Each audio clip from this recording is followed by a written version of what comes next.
guys, welcome back to my channel. Hope you guys are good. I hope you guys are amazing and healthy.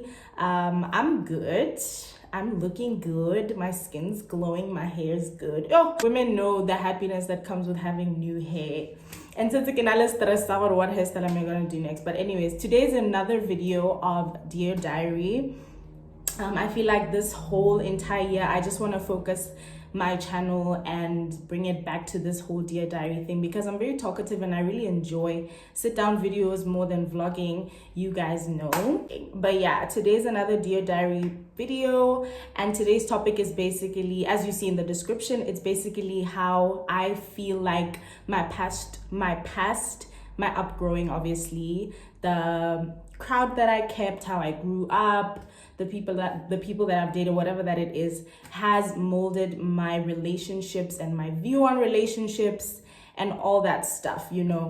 I've always just wanted to say that the points that I put out here are just honestly what I think. Sometimes I may be wrong, sometimes I may be right, sometimes what I say is helpful to other people, and sometimes my view on certain things can change. I just want to put that out there because I know how social media is so sensitive to these type of things. It's just the risk of having conversations like this on YouTube and stuff. You just never know how people are going to receive information. So I just thought it's safe to put that out there before we go any further. I hope that you guys enjoy the rest of the video, and please give this video a like. Thumbs up, a like, subscribe to the channel, and continue watching. The first thing I'm gonna talk about, so I just have like pointers down to lead me through the conversation.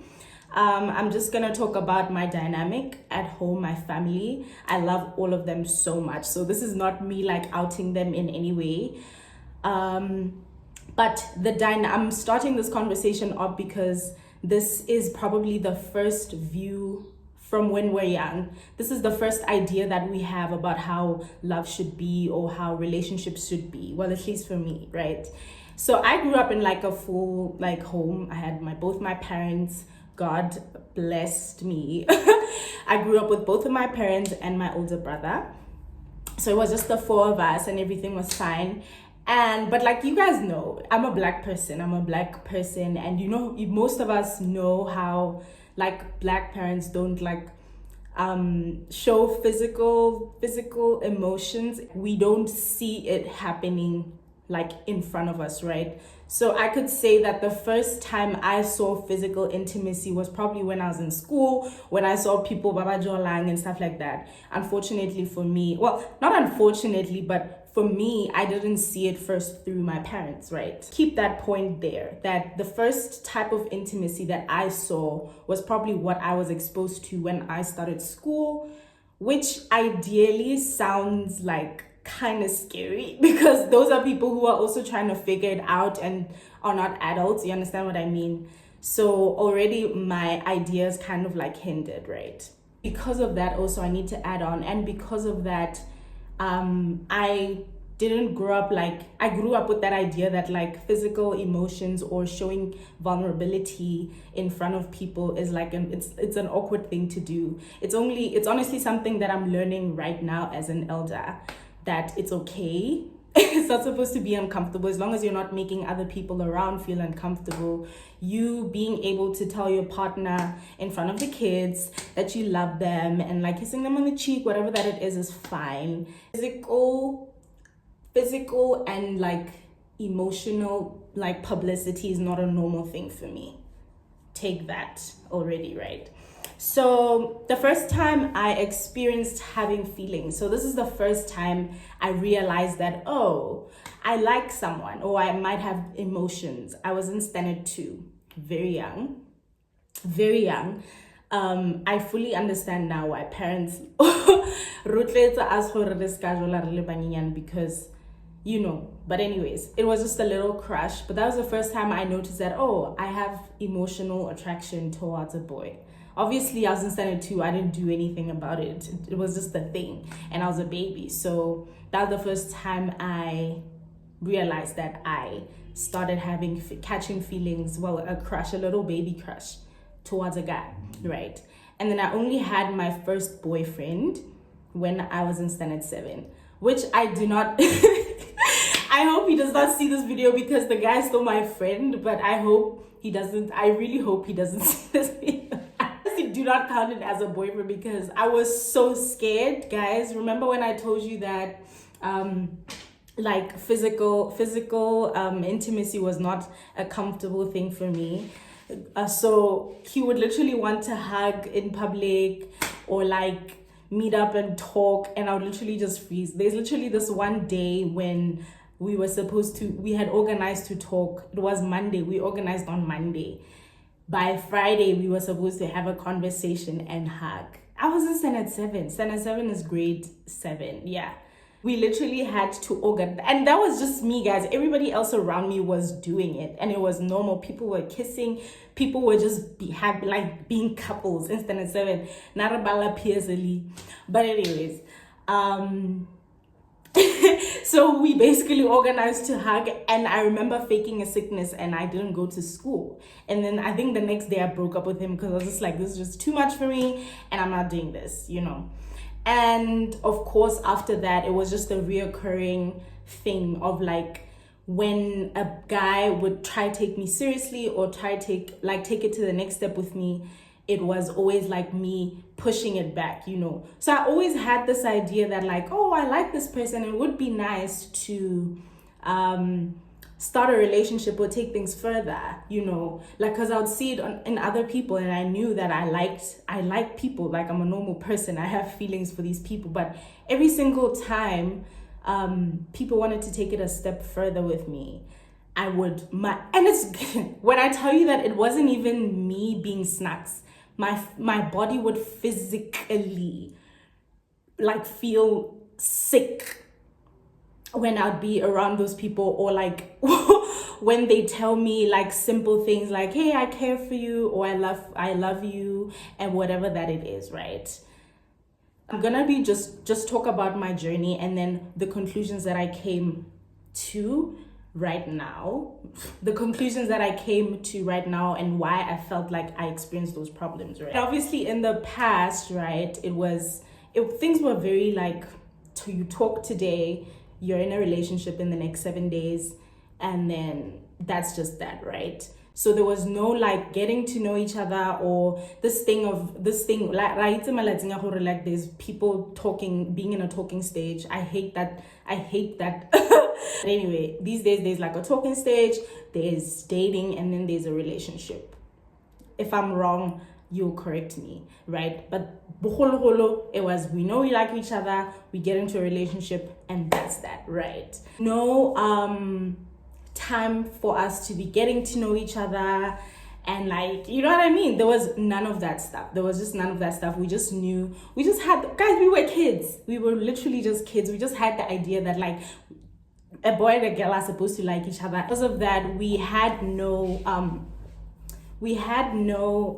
idea of like how traumas or new emotions, kind of that time we're going through puberty, we're going through, so many people were having like problems, you know, we're literally transitioning from being kids to becoming teenagers, and you guys already know how crazy teenage life can be. It's the most it literally feels like the crazy twos. Have all these emotions, your body's changing, you're in school, you have to be studying, it's just a lot, right? So we just had no idea of how those type of behaviors can fully affect our relationships, right?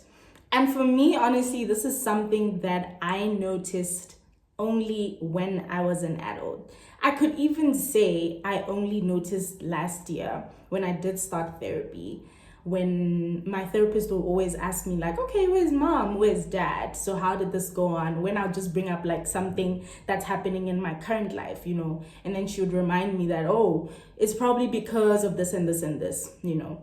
I read somewhere on Twitter that people say that therapists don't put people accountable for their bad behaviors, but my therapist would put me in my place. Like if I found myself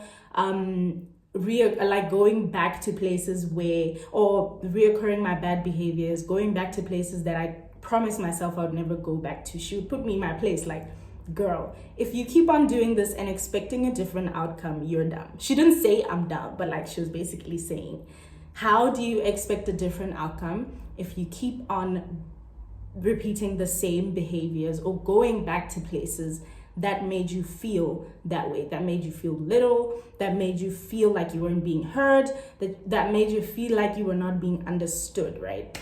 Really had no idea about how those type of things like were affecting our relationships, right? So we'll just find ourselves like being in relationships like jumping. I think I had like seven boyfriends, I think, in high school. I mentioned that I only started realizing that my reoccurring behaviors from high school were still happening in my time now. That first thing that I told you about, that every single time someone expresses to me that they are serious about me, they want to take it further, my body would physically say no. My mind would literally convince me that, girl, we've been through this before and it's gonna happen the same way. I've gotten to a point where when I meet someone, when I start getting to know someone, it's 50-50. Things are 50-50, right? 50-50 meaning that they can go bad and they can go good. But the thing is, we all want to believe that if I put all my emotions in this relationship, then it has to go good. But that's not how life is. There's a possibility that it's gonna go bad, and that's still fine. It doesn't mean that the world's gonna end. It doesn't mean that you're gonna die. It certainly does not mean that the next person that you do get to know, the next person that you date, it's gonna happen, like it's gonna be the same outcome. It's man. Shit. But yeah, it doesn't mean that things are you're gonna have the same outcome. You should not be afraid to try again, right? But before, that was just me. I would tell myself that, guys, I know this. I know horeha mutasam puisi for maximum 3 hours. This is what it means. The person is losing interest. This person is like either with another woman, or this person is physically, just doesn't like me anymore and stuff like that. And this is stuff that my brain has it's like a defense mechanism that my brain has implemented in itself, and sometimes you can be wrong. So I'd find myself coming up with conclusions that are not absolutely true. Like I would get so upset that this person didn't speak to me the whole day. So just tell me that you don't want this anymore. Let's stop pretending. I'd probably go ghost, and I'm really trying to I'm really trying to change my perspective onto that, right? And then another thing is what I mentioned earlier. I would find comfort. No, I didn't mention it earlier. How I would find comfort in uneasy situations, I know that when we get on Twitter, we laugh a lot about when the people that don't want you back, they give you that thing, if I put in more effort, it's just nice, it's just nice to stay in toxic situations because they give you that thrill, And you know what? Honestly, I won't lie and say that I don't joke like that. I hate it when people find me on Twitter because I really be joking when I'm on there. In the beginning, when I told you guys that I would find my brain would literally tell me it's a threat when someone voices out that they actually care about me and tell me that this person's lying. I'd basically block it out, right?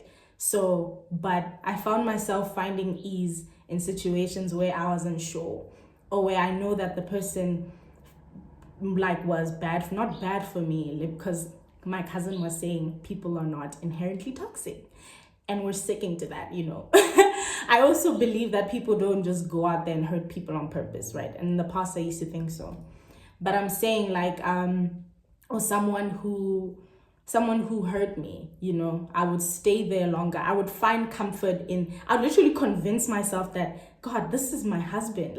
Just change the situation, change the situation, make him better, make him a better communicator, make them a better loving person, just make them like me. And that's not how life works, right? That's when I realized that I actually have a problem. Why is it that there's so many people here, so many partners here that are willing to help, to be there for me? They're literally what I had been praying for since day one. God-fearing, loving, caring, everything that it is. But just because, and even physically attractive, I would be attracted to them. But just because of that thing, they're finally voicing it out that I actually care about you. Why is it that I'm convincing myself that I don't, right? And that's when I also, because I'm a Christian, I don't know, I'm sure you guys know that. I'm a Christian, I'm still a learning Christian. I've always came across verses and sermons that said that you cannot expect God to come in between a situation that you took yourself into without him and then expect him to fix things. If the only way things are gonna go smooth is if you include him from the beginning, because if you include him from the beginning, he's gonna show you who is supposed to be there, who is it that he called to you. There's not gonna be places that like there's never peace. It's always just tantrums. It's always just the both of you guys hurting each other, because I've also hurt each other. I've also hurt other people in the process. Like, I'm never, like, one thing about me, I want to be known as someone who is accountable, who is trying to be a better person, So I will never come onto here and be like, I'm the most perfect person in the world, or people just hurt me, people are toxic, people just, no. I am also someone who has hurt people in the past, hurting those people that wanted to care for me, just as people that I wanted to care for have hurt me, right? So I tried including God in from the beginning, and it's so hard, guys. It's so hard, step by step. Every single time, like, you meet someone new and ask God, is this the one? And then the next day, this is the one. The next day, you get what I mean? It's so hard, but finally you do get that yes. Finally you do get that someone who just makes sense during that time and just does everything that you have prayed for, right? But anyways, I'll be turning this into a church lesson, guys. I think that another reoccurring toxic trait that I noticed from then was because of that mixture, that like confusion and stuff like that. I did realize that I did have a problem with voicing out how I felt about a situation.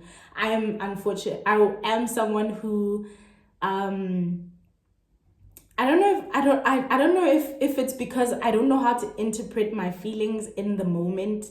Do I like to take time to take a step back and remember and think about, okay, how did this exactly make me feel? Or is it because I'm just scared to voice out how I feel, just because I'm scared of losing someone, right? So in the past, I was someone who, like, I would just keep quiet. I would always say, it's okay, it's okay, it's okay, it's okay, it's okay, right? And then because of using substances, alcohol, whatever, that weed, okay, alcohol and weed. I'm not gonna continue because I've never done anything beyond. Would wait until I have used those substances to finally gain confidence to have a conversation with people, right? And it's like, girl, and you guys know, if you're someone who likes to be emotional, I'm someone who's emotional, which is one of the reasons why I have stopped, like, this year I've told myself that I'm gonna stop drinking, like, in public spaces and when I'm around people, unless it's a special occasion, like if it's a dinner or whatever that it is, because I did realize that I do have a problem. But that's another story. I realized that I turned to substances to help me build confidence to voice out my opinions, And sometimes it didn't even come out in a way that I wanted it to, but either way it did come out. And this is a problem I've had since high school, right? But now I'm finally trying my best to I don't know how to articulate myself, guiding my like in the best way possible, to be honest with myself also, and not being afraid to tell people how something made me feel, whether it's my friends, whether it's my family, whether it's my partner, whatever that it is. Literally, I am building that confidence and I'm doing really well. Okay, so now we're going to talk about things that I've come to conclusion of, right? And I'm saying conclusion, but as I said in the beginning, this is what I know now. My mindset might change. This does not mean that I will not make a mistake in future. It does not mean that like I'm perfect now. Because I also like to humble myself. Because of this, I like to humble myself in every situation. Like I like to humble myself. I never want to come across as like patience, right? Patience is a huge thing. I always tell people that I'm with Jorge. I know that I've in the past I've seen like someone I really cared about and me not working out just because we were not patient, like we were just rushing things, like no, okay, today when we talk, today Rajola, to next day we ran, next day we're moving, and next day in 6 months we're having kids, in 6 months we're having this, and forgetting the most crucial part of the relationship which is building a friendship to me, right? I feel like building a friendship between two people is the most important thing ever, because before you think about hurting that person, whatever, and I think about it like, look at how I treat Balipi, Nancy, Buto, all my friends. I look at how I treat them, and like how they're literally, I treat them like eggs, they're whenever I do something, I consider their feelings, I check up on them. They're literally like my babies. They're so close to my heart, and I would kill for them. I would literally kill for them. I would do anything for them, basically. Like, so I was just like, the key is to, and it's so, okay.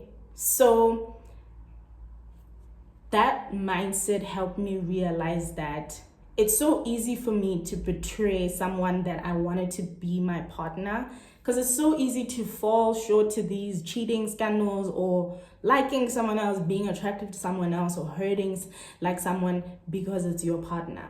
But if you guys build that foundation as a friend, as friends first, it's harder, because this is someone you literally look at like, you're my best friend, I always told people that I was with that, guys, I've seen how not being patient has ruined beautiful things.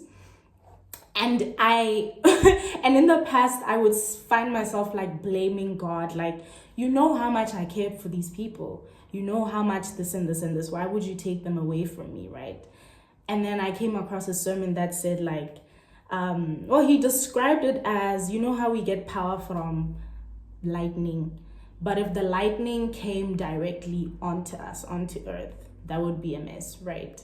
But it has to go through like electrical things, which is like, I don't know the terms, but it has to go through certain processes for it to provide power, right? So I know what too much of something at once can ruin something that was supposed to be beautiful. So you can't continuously try doing things your way and then expecting an outcome that's good and then blaming whoever you believe in. I believe in God, and I'm telling you guys this because that was my battle.